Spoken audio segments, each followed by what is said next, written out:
Hello, everybody. Welcome back to another episode of The Hard Truth. Today's hard truth is For there is nothing covered that shall not be revealed, neither hid that shall not be known. And that comes from Luke chapter 12, verse 2. Have you ever tried to block the light out of a room so you could sleep? Maybe put a blanket up to the window and then you see light coming from under the door, so you stick a towel under the door. Well, when the truth is not presented in a criminal case, the police have to go back and block out little shards of light that peek through the evidence in the same way. Well, using the evidence from the Idaho 4 case as context, I'm going to show you what I mean. So settle in with your coffee or cup of tea as we begin our story.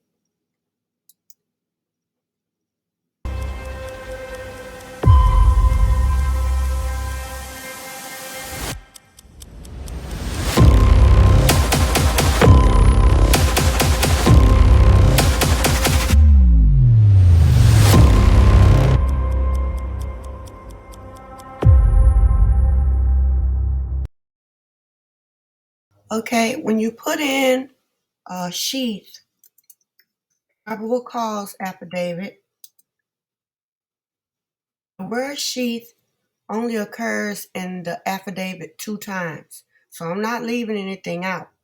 The first time is when he says he later noticed what appeared to be a tan leather knife sheath. And then on page 19, on December 28th, the lab reported that there was DNA on the sheath. All right. So between the 13th and the 28th, they had the sheath and sent it to the DNA lab, got the results back. These are the only 2 times the sheath appear in this affidavit, but it does not confirm that he found the sheath that day on November the 13th. And the fact that he uses the word later noticed is not good, because later on he could say, well, I didn't say I found it on the 13th. But it's very ambiguous. We don't know if they found it on the 13th or on the second visit on the 25th. I would say they didn't find it on the 13th, okay? Because if they had found it on the 13th, they would have gotten the DNA lab results back before the 28th. Okay, what do you think about this one?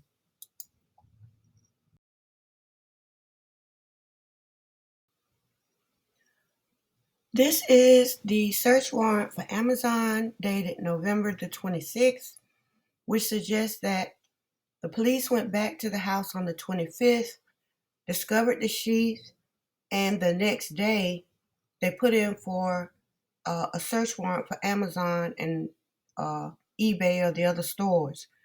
And so from this, it seems to me that they did not find the sheath on November the 13th.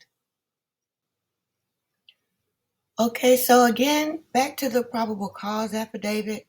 There's no date in this paragraph. He says that it was later that he found the sheath. So we don't have any concrete evidence of when they discovered this sheath. And if they discovered it on the 13th, when they went the first day, seems to me like the Amazon search warrant would be dated before November the 26th. Seems to me that they would be searching with a dragnet for the knife and the sheath immediately after discovering it. Okay, and so if they discovered it on the 13th, why would they not put out a search warrant for these different vendors until the 26th? All right, so that's the point I'm trying to make, is that I don't believe that the sheath came into the picture at all until November the 25th. And on the 26th, they start looking for evidence that somebody had purchased one and went from there. When you look at this video, police moved 5 vehicles from crime scene near University of Idaho campus. When you scroll over the date, I'm not sure if you can see this. When you scroll over the date, this was published November the 29th.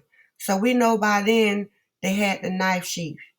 I want to say they returned on the 25th and found it, but we know by the 29th they had found it. If anybody has to add the video or the newspaper article of the police second return to the home, please publish it for us.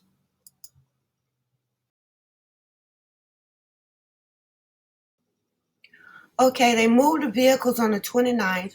By then, we have some idea that somebody's found a knife sheath. Probably on November the 25th is when this account of finding a sheath came about. I don't believe it was the 13th. But anyway, Papa Roger posts on the 30th, the day after they moved the cars, that this leads me to believe they found the sheath. This evidence was released prior to autopsies. So I'm like, why is he talking about when the evidence was released? Okay. And why does it have to be prior to autopsies? Well, the autopsies were released by November the 18th, according to this AP, uh, this news report here up top. So they're saying we knew about the sheath before November the 18th. Before I read these, I thought Papa Rodgers was Brian Kohberger. That's what I was leaning towards.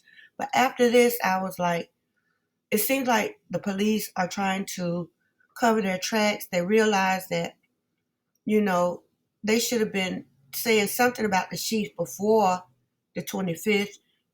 They should have been looking for the sheath before the 26th, and they weren't. And so now here they're saying, hey, we knew about this sheath before November the 18th. And so after reading these and going through the dates of the Amazon and other the dates that they started searching for a knife and a knife sheath, the fact that the PCA says later on I noticed the sheath, and Papa Roger just conveniently coming out right after they moved the cars saying, hey, they knew about the sheath before the autopsies. So this makes me believe now that Papa Roger is probably one of the police. Another thing I noticed was with this AT&T search warrant, the GPS coordinates were requested for only a half a mile from the home, the crime scene, between 3 a.m. and 5 a.m. Okay, I thought that perhaps it should have been a larger radius.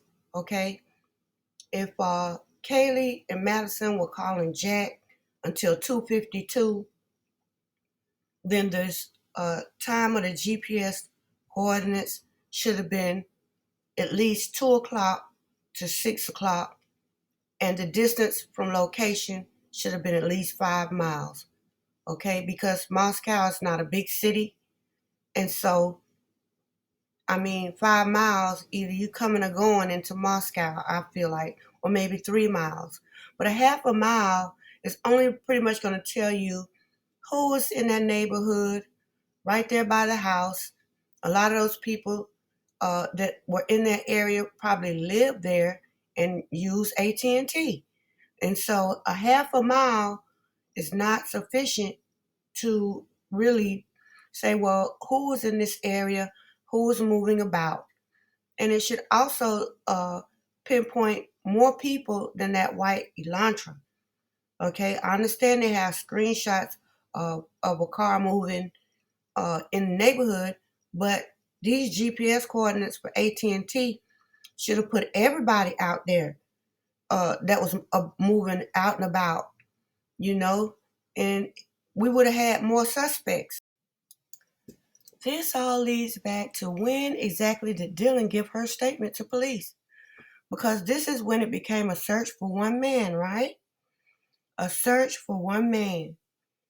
All right, as late as November 21st, we were still saying Dylan and Bethany were asleep on the first floor. So it seems to me that Dylan's statement and the knife sheath both came about around the same time, November the 25th. 4 days later, they were moving cars from the scene. And November the 30th, Papa Rodgers was talking about the sheath was discovered before the autopsy. All right, I'm going to start right here and see what you guys think about this. And then we'll go further into the documents that were served to the court in December. Okay? Much love.